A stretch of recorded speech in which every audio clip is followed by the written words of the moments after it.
hitting him with the AED, watching him break rhythm, and then ultimately going to have a heart cath where he finds a couple of coronaries severely occluded. That was probably the coolest experience coolest experience I've had as a healthcare provider.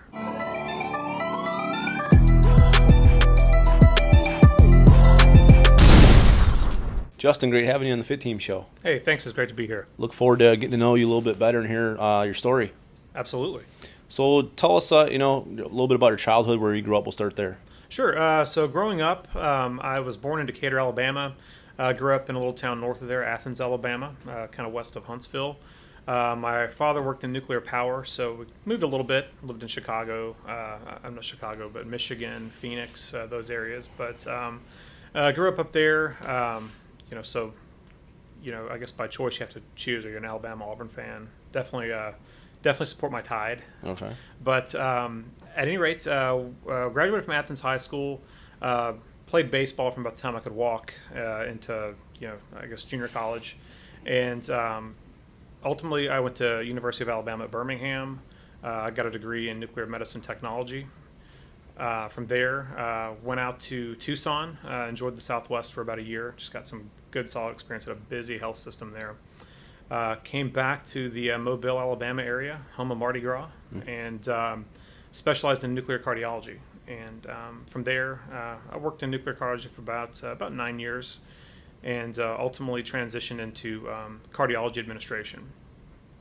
So from the Mobile area, made it up to Northside Hospital in the Atlanta metro area, and worked there kind of doing some quality improvement work within the nuclear cardiology field, improving correlations and making sure that the diagnostic imaging was as effective as possible. And from there, assumed the administrative director role for the Heart Center in Northeast Georgia Medical Center, where we did a lot of more and focused improvement work. But just a great experience, trying to improve the offerings that we offered our patients and their families, just at each little stop. And ultimately, that's kind of got me into what I'm doing now with the active care hydration therapy. Had a lean coach who had voiced being dissatisfied with care that was provided to her son, who'd had a rotavirus, and was just extraordinarily dehydrated and needed really just IV fluids, and couldn't find a suitable option, and ultimately had to go to the emergency department for that care, where they were met with a substantial bill. So it looked like an opportunity that we could provide a great service, keep people out of the emergency department, which is so costly, and provide them better care that's less threatening and a little more friendly and relaxed. Hydration is so important. We're a huge proponent of it. It's been said a 5% drop in hydration is a 30% drop in energy. Absolutely. And so I've never forgot that once I heard that. So hydration, obviously is something to look forward to talking a little bit more about with you today. And you said your first thing was, nuclear medicine technology? Very good. Yes. Nuclear medicine. Okay, so I'd love to hear a little bit more about that. Sure. That was right out of college, so. Absolutely. Well, this may be something to put your listeners to sleep, but I'll try to make it as exciting as I can. Sure. So the way that I always describe this to our patients, nuclear medicine, I always describe it by the radiopharmaceuticals. So what we inject into patients, there's typically two compounds of the radiopharmaceuticals. You have a chemical component that's going to target your organ of interest, whether it be your brain, lungs, heart, lymphatic system, you name it, bones. And then you have a radioisotope that'll actually emit radiation. 99% of it, I'd say, it's gamma radiation. So, it's kind of like the sister to X-ray. It'll emit very penetrating gamma radiation that our cameras can detect, and through the science and engineering of it, it'll form an image. For instance, we do GI bleed studies. So if somebody has a suspected GI bleed, but they want to localize, where it's at rather than exploratory surgery, we will pull the patient's red blood cells from them. We'll tag them to something called technetium-99m, and we'll reintroduce that to the patient, and you can see it flow through their body. And ultimately, you take dynamic imaging. You're looking at the blood flow. You look at blood pool, and then you take pictures over a series of a couple hours. In some cases, it's shorter if you have a clear bleed. But in that instance, we're using the patient's own blood as that chemical component. Nuclear cardiology, what I got into there, we're looking at ischemic cardiac tissue. We give something called Sestamib, or Cardiolite is kind of the brand name. And what we do is we'll give an injection at rest. So we'll see the blood flow to the heart muscle at rest, just kind of get a baseline. And then we'll give the patient a stress test, whether it be via treadmill or a chemical component if they're unable to exercise, adequately. Mm-hmm. And then during that peak stress, we'll give another injection of Cardiolite.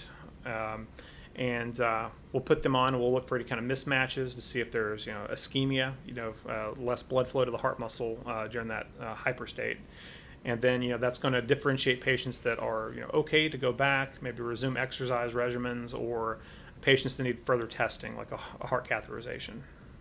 So I'd love to hear how you've got started where you're at currently now. Did you start, was it here in South Florida, or when did you move to South Florida? How'd that come about? Sure. So on June 1st, there was a rather disruptive day in my previous role at the Heart Center.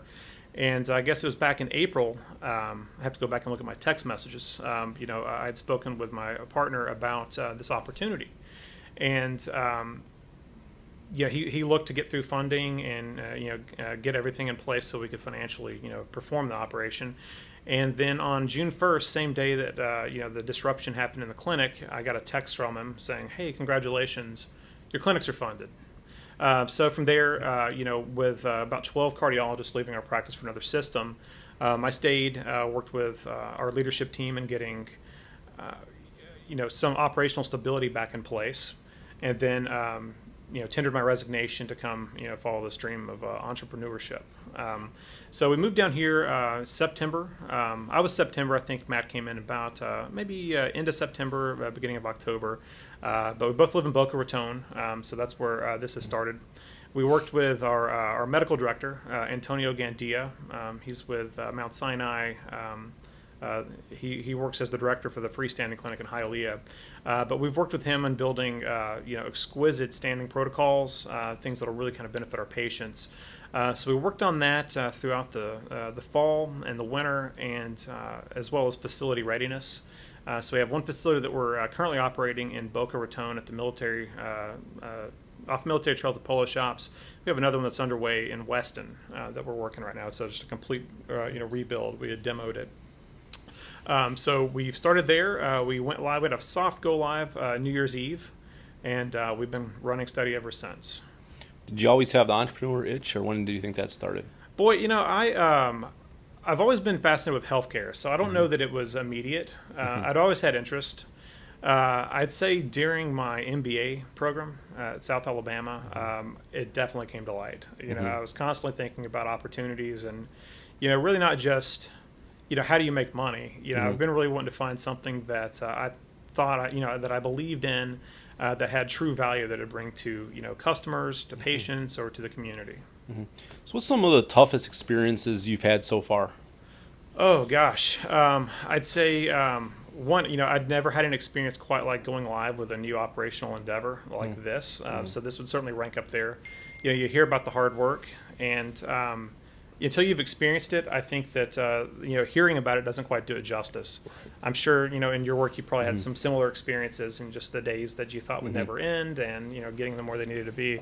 I'd say some of the other stuff. I used to do public safety diving with Daphne Search and Rescue. So some of those calls that we'd get, very tough. I'd say that a lot of that and a lot of that training is just trying to disassociate yourself from the morbidity of what you're doing. But I'd say that those are probably the top, and I'd probably list those as kind of the top things. But failing health of family, or kind of the difficulty of raising children, that kind of thing. I'd say that it's tough to pick one, I guess I would say. So what's some of the things you want to share that you're most proud of that you've accomplished so far to date? Well, I'd say, kind of looking back in healthcare, obviously finishing the nuclear medicine program, passing boards, that kind of thing, that's up there. But just from a straight healthcare perspective, I was really proud of The improvement work that I did at Northside with just a stellar team. Having the right team in place, I think, is everything. Having a team that's engaged, having a team that wants to see quality improvement. We've taken correlations of nuclear cardiology studies from about 55 to 60%, and working through root cause analysis, moving it up to like 94%. I always look back at that as kind of a shining moment. Just seeing a fully engaged team working together. I'd say also in the nuclear cardiology realm, I've had one VFib arrest, following a stress test, and going back and just again a testament to a great team committed to mock codes and making sure that if something did go south, we were more than ready to handle it. We had a patient that went into VFib arrest that arrested for about 15 seconds before compressions were started. I got to actually compress the patient, and this isn't something that you see in your basic life support or your advanced cardiac life support, but compressing the patient, opens his eyes, he's looking at me while I'm compressing him. I'm asking cardiologists, do I keep pushing? They see that he's still in VFib arrest, so they said, yeah, keep pushing. So it was oxygenated blood being compressed to his brain, keeping him conscious, and hitting him with the AED, watching him break rhythm, and then ultimately going to have a heart cath where he finds a couple of coronaries severely occluded. That was probably the coolest experience coolest experience I've had as a healthcare provider. But then some of the other shining moments, again, it's almost cliche, you have to point it out, but I have three beautiful boys, and those are by far my best achievements, and and their beautiful wife raising them. So I couldn't be happier about that. Anyway, we're proud of this next endeavor, and kind of excited to see where this leads. So now you're in Boca, and obviously one of my favorite place, South Florida. Absolutely. I don't think there's anywhere better as far as, especially this time of year when it seems to, usually a little colder across the rest of the country. There's this little spot in southern Florida that usually stays yellow on the weather maps. So it's a great place to be.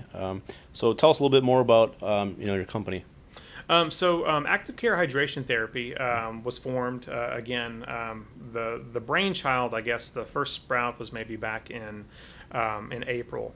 My experiences with IV hydration, when everything kind of clicked together, it made it a no-brainer. Diving for a drowning victim in my previous volunteer work, I'd lost like 10 to 12 pounds of water weight. I was having I could feel my brain seizing almost. It was like the worst migraine, that you could imagine. Ease up, then it'd come back. And again, at first I thought I was just tired, maybe, because we'd been up looking for the gentleman all night on sonar. And ultimately, I couldn't hold anything down. I couldn't drink Gatorade, couldn't drink water. Nothing would stay down. So ultimately, I went to the emergency department, just like my old operations coach, and a couple of liters of saline and IV Phenergan later, I felt like a new person, just very hungry.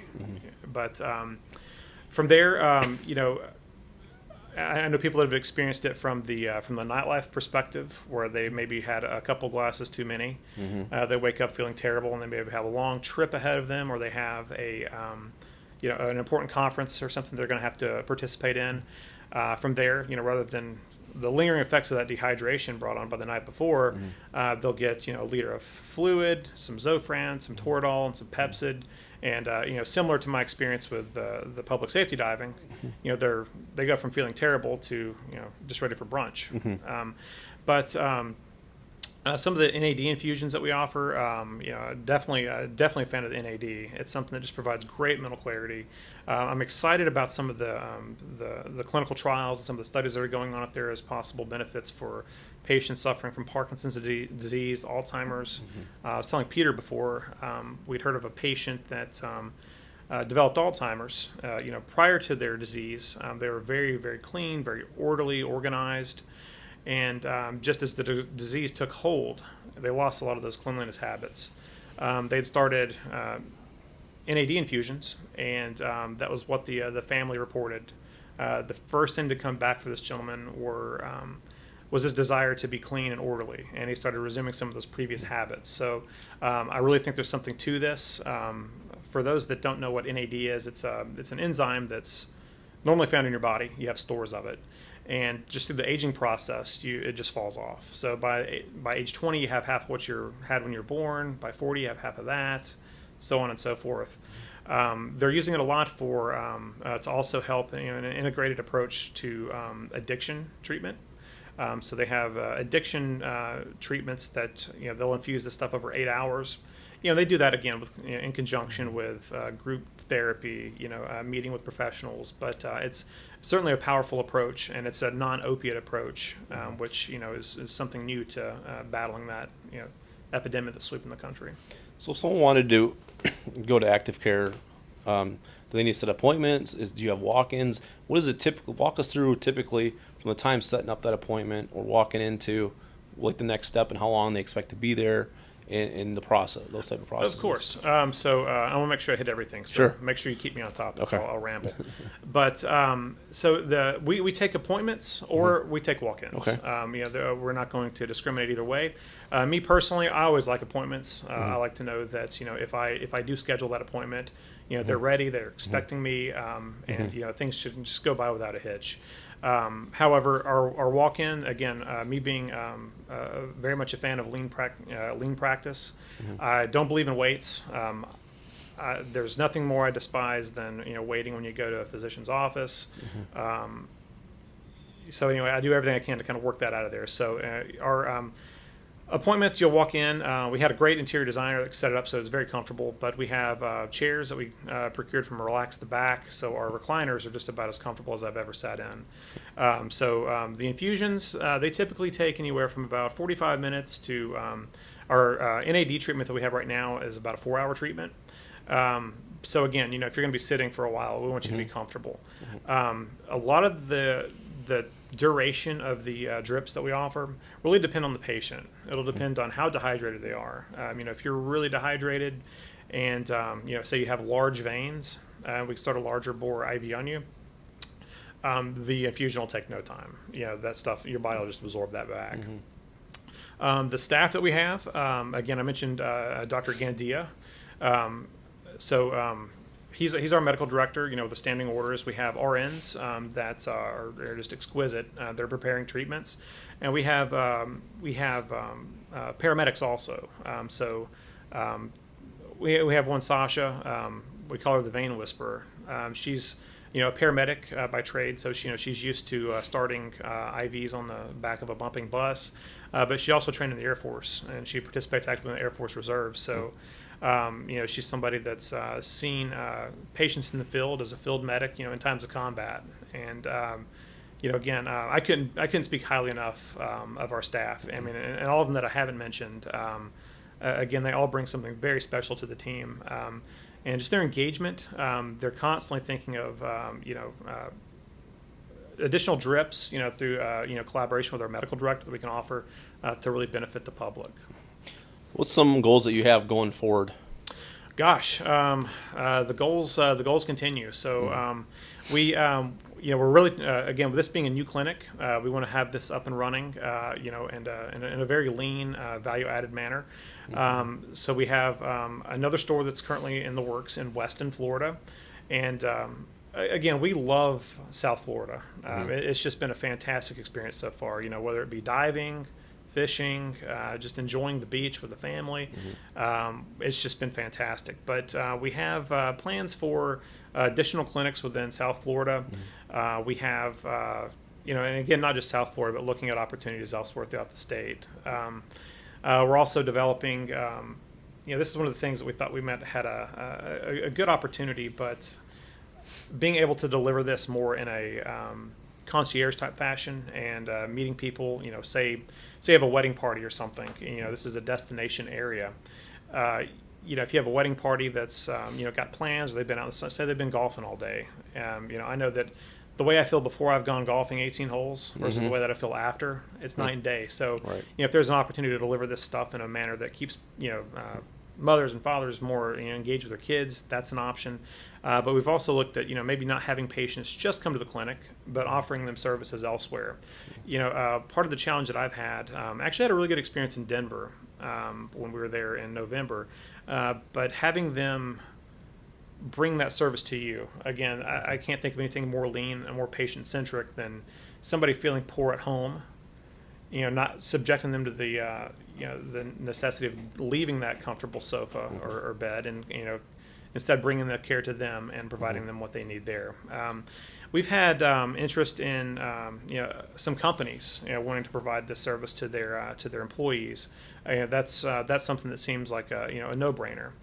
We've got a lot of, again, with this being a very active and very healthy demographic, we've also looked at other partners in the healthcare industry, or not healthcare, but fitness industry. So there's going to be a lot of collaborative work, I believe, with them. But anything that we can do to kind of support the community, we're all about it. Great. You mentioned earlier you've always been in healthcare. Was there somebody or something that first sparked your interest in it? I'm just curious. Yeah. Well, I'd say the first interest that I had, was getting banged up as a kid. Playing Gotcha. backyard football or baseball or anything. It would be a rolled ankle or anything. It seemed like I spent a good bit of time, recouping, or I pretty much had a frequent flyer card, the local emergency departments and urgent care. So I spent a lot of time in there. I've always had a huge affinity for people and and service. So I'd say I guess kind of what steered me into nuclear medicine. I knew a nuclear pharmacist. He had gone through pharmacy school, went into radio pharmacy, and did really well for himself. And up to that point, I really didn't have an idea of what nuclear medicine was. It's not a modality that I've ever been subjected to.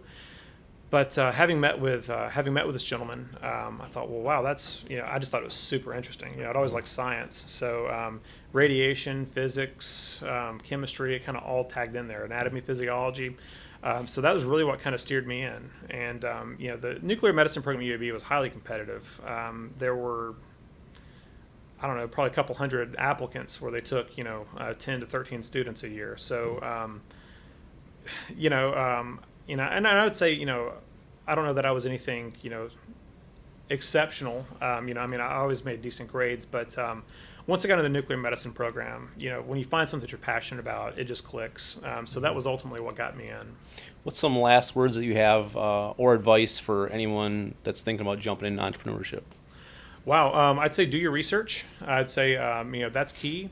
And I'd say, if it's something that you want to see last, and if it's something that you want to see work well, make sure that you have a great team to help support the work.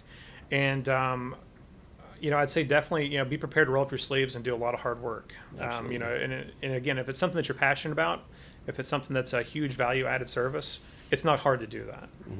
Absolutely. Thanks so much for joining us today. Appreciate you taking the time. Absolutely. Thanks so much, Chris. Awesome.